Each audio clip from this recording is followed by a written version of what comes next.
انسانوں کی عظیم اکثریت کیسی کیسی مشکلات کے ساتھ دوچار ہوتی ہے۔ عظیم اکثریت وہ ہے کہ جو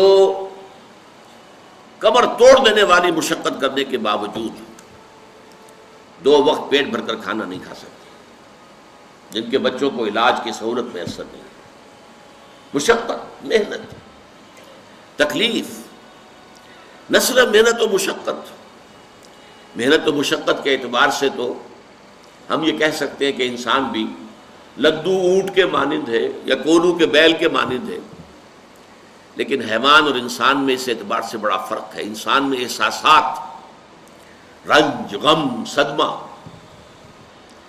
کسی جانور کا بچہ جب جوان ہو گیا اب اس کے بعد وہ جانے اس کی زندگی علیحدہ ہے، والدین کی علیحدہ ہے، والدین بھی پتہ نہیں کوئی ان کا جوڑا ہے کہ نہیں مستقل۔ لیکن یہاں کیا ہوتا ہے؟ یہاں جس اولاد کو پالا پوسا، جنہیں اپنے جگر کے ٹکڑا سمجھ کر اور اپنا پیٹ کاٹ کر جن کو پالا ہے، اگر وہی بیٹا جوان ہو کر سینہ تان کر بات کرتا ہے، یا جیسا کہ آپ سنتے ہیں باپ پر ہاتھ اٹھا لیا ہے، ماں کو مار دیا ہے، قتل کر دیا ہے، جو صدمہ اس وقت انسان کو ہوتا ہے کیا کسی حیوان کو ہوتا ہے؟ یہ صدمات، یہ رنج و غم، قرآن مجید میں ایک پوری سورہ مبارکہ ہے اسی پر، جس کا مرکزی مضمون یہی ہے، لا اقسم بہذا البلد وانت حل بہذا البلد ووالد وما ولد لقد خلقنا الانسان فی کبد۔ میں جو ابتدائی قسمیں ہیں ان کو اس وقت تشریح نہیں کروں گا، اس لیے کہ وہ ہمارا اس وقت کا موضوع نہیں ہے۔ جس پر قسمیں کھائیں اللہ نے 3، لا اقسم بہذا البلد وانت حل بہذا البلد ووالد وما ولد، 3 قسمیں کھا کر بات کیا کہی؟ ہم نے انسان کو محنت اور مشقت ہی میں پیدا کیا ہے۔ محنت اور مشقت ہر انسان کا مقدر ہے۔ عام طور پر سمجھا یہ جاتا ہے کہ غریب لوگوں کے لیے یہ معاملہ ہے، نہیں، اصل میں محنت اور مشقت کی شکلیں مختلف ہیں۔ کوئی شخص دفتر میں بیٹھا ہوا مشقت کر رہا ہے، کسی کی ذہنی مشقت زیادہ ہے، کسی کی جسمانی مشقت زیادہ ہے۔ یہ جسمانی مشقت والا جو ہے تھک ہار کر رات کو سوتا ہے تو صبح کی خبر لائے گا، وہ پوری طرح ٹانگیں پھیلا کر سوتا ہے۔ اور یہ جو ذہنی مشقت کرنے والے ہیں، لمبی لمبی کاروں میں چلنے والے اور بڑے بڑے محلوں میں رہنے والے، ایئر کنڈیشنڈ آفیسز اور بنگلوں میں رہنے والے، ان کی راتوں کی نیند حرام ہو جاتی ہے۔ ان کو جو مسائل درپیش ہوتے ہیں، انہیں جو صدمے ہوتے ہیں، انہیں جو فرسٹریشنز ہوتی ہیں، یہ نقصان ہو گیا ہے، یہ معاملہ ہو گیا ہے، فلاں نے یہ کر دیا ہے، فلاں پرابلم پیدا ہو گیا ہے، یہ ساری چیزیں جو ہے یہ اس غریب مزدور کے لیے نہیں ہوتی۔ آپ کو معلوم ہے ہپنوٹکس کی ضرورت جو ہے انہی عمرا کو ہوتی ہے، سیڈیٹیوز کی ضرورت انہی کو ہوتی ہے، ٹرینکولائزرز انہی کو چاہیے، انہیں نرم گدیلوں کے اوپر نیند نہیں آتی۔ تو مشقت اور محنت ہر ایک کے لیے ہے۔ صدمہ، غالب نے بہت خوب کہا تھا، قید حیات و بند غم اصل میں دونوں ایک ہیں۔ موت سے پہلے آدمی غم سے نجات پائے کیوں؟ یہ انسان کا مقدر ہے، یہ تو ہو کر رہنے والی شے ہے۔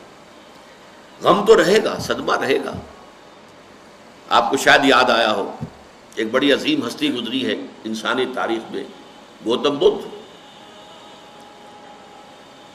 کپل وستو کا شہزادہ، at the prime of his youth, 30 برس کی عمر، اس نے مشاہدہ کیا لوگوں کو، لوگ دکھوں میں ہیں، لوگوں کے لیے مصیبتیں ہیں، لوگوں کے لیے تکلیفیں ہیں۔ ایک اندھا آدمی دیکھا اس نے چلتا ہوا جو ٹھوکر کھا کے گرا اس کے نگاہوں کے سامنے، اس نے سوچا یہ کیا ہو رہا ہے، کیوں ہے یہ اندھا کیوں ہے؟ کسی کو اندھا پیدا کر دیا جاتا ہے، پیدائشی اندھا۔ کسی والدین کے سامنے اس کو بچہ جو ہے دم توڑ رہا ہے، کچھ نہیں کر سکتے، ٹک ٹک دیدم دم نہ کشیدم، جا رہا ہے تمہارے ہاتھوں میں سے، نکل رہا ہے، جا رہا ہے۔ قرآن مجید میں بھی سورہ واقعہ میں قسم کھائی گئی ہے، فلولا ان کنتم غیر مدینین ترجعونہا ان کنتم صادقین، واپس لے سکتے ہو تو لے لو، موت کے پنجے سے چھڑا لو اگر تمہارے اندر کوئی طاقت ہے۔ نہیں، جا رہا ہے، رو رہا ہے۔ یہی وجہ ہے کہ پھر وہ اس فکر میں، یہ دکھ کیوں ہے انسان کا مقدر، اس کا سبب تلاش کرنے کے لیے پھر اس سے نکلنے کا راستہ کیا ہے۔ اس سے نجات کیسے ہوگی؟ نروان کیسے ملے گا؟ پھر آپ کو معلوم ہے 30 برس کی عمر میں جوانی کا دور، جوان بیوی کو رات کو سوتے ہوئے چھوڑ کر گیا ہے، شیرخوار بچہ چھوڑ کر گیا، محل چھوڑ کر جا کر خاک چھانی ہے، کہاں کہاں پھرا ہے، کن کن رشیوں منیوں کی خدمتیں کی ہیں، کہاں کہاں گیا ہے، کتنا وقت لگایا ہے، کن کن جنگلات جو ہے اس کے خاک چھانی ہے اس نے۔ بہرحال اسے کیا ملا کیا نہیں ملا یہ میں اس سے بحث نہیں کرتا، اس لیے کہ ظاہر بات ہے کہ وہ حضرت مسیح علیہ السلام سے بھی قبل کی شخصیت ہے، اور اکثر لوگوں کی تعلیمات بگڑ گئی ہیں۔ حضرت مسیح علیہ السلام کی تعلیمات اگر قرآن مجید ہمیں نہ بتائے تو ہمیں کیسے معلوم ہو کہ ان کی اصل تعلیم کیا تھی؟ عیسائی جس مسیح کو ماننے والے ہیں اس مسیح کو تو ہم نہیں مانتے، اللہ کا بیٹا تو ہم نہیں مانتے، لیکن اگر قرآن مجید واضح نہ کرتا تو ہمیں کیسے معلوم ہوگا؟ اسی طرح گوتم بدھ کے بارے میں جو کچھ کہتے ہیں ان کے ماننے والے، اس کی طرف نہ جائیے، وہ کیا تھا حقیقت میں ہم نہیں جان سکتے، لیکن یہ ضرور ہے کہ اس کے فلسفے کا جو مین تھیم ہے سروم دکھم، all is pain, all is suffering, all is agony، سروم دکھم، درد ہی درد ہے، رنج ہی رنج ہے، غم ہی غم ہے، قید حیات و بند غم اصل میں دونوں ایک ہیں، موت سے پہلے آدمی غم سے نجات پائے گی۔ لیکن اس اعتبار سے اگر آپ غور کریں گے تو چلیے انسان حیوانات کی صف میں آ گیا بس، لیکن نہیں، انسان کی ہیومن ٹریجڈی کا نقطہ عروج بالکل ایک اور ہے۔ مرنے کے بعد پھر اٹھایا جائے گا، پھر جواب طلبی ہوگی، کیا کرتے رہے زندگی بھر؟ تم نے حقیقت کو پہچاننے کی کوشش کی؟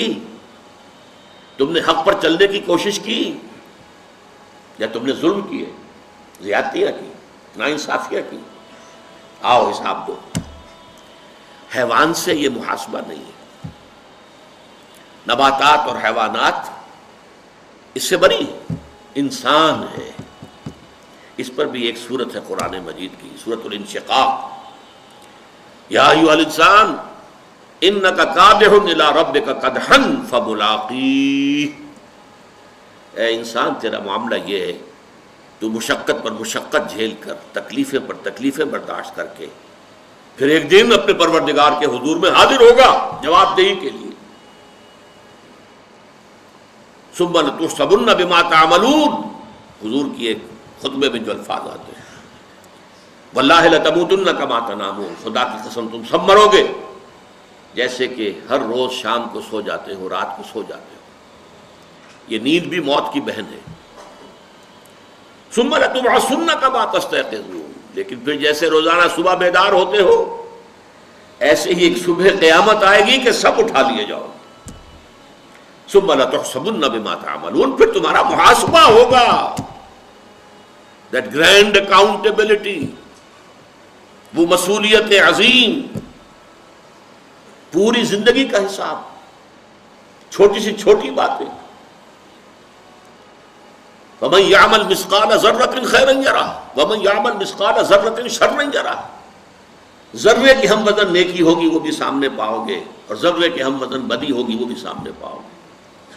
انسان چیخ اٹھے گا، مَا لِهَذَا الْكِتَابِ، یہ اعمال نامہ کیسا ہے، لَا يُغَادِرُ صَغِيرَةً وَلَا كَبِيرَةً إِلَّا أَحْصَاهَا، اس نے تو نہ چھوٹی چیزیں چھوڑی ہیں نہ بڑی چیزیں چھوڑی ہیں، تمام کا احاطہ کر لیا ہے۔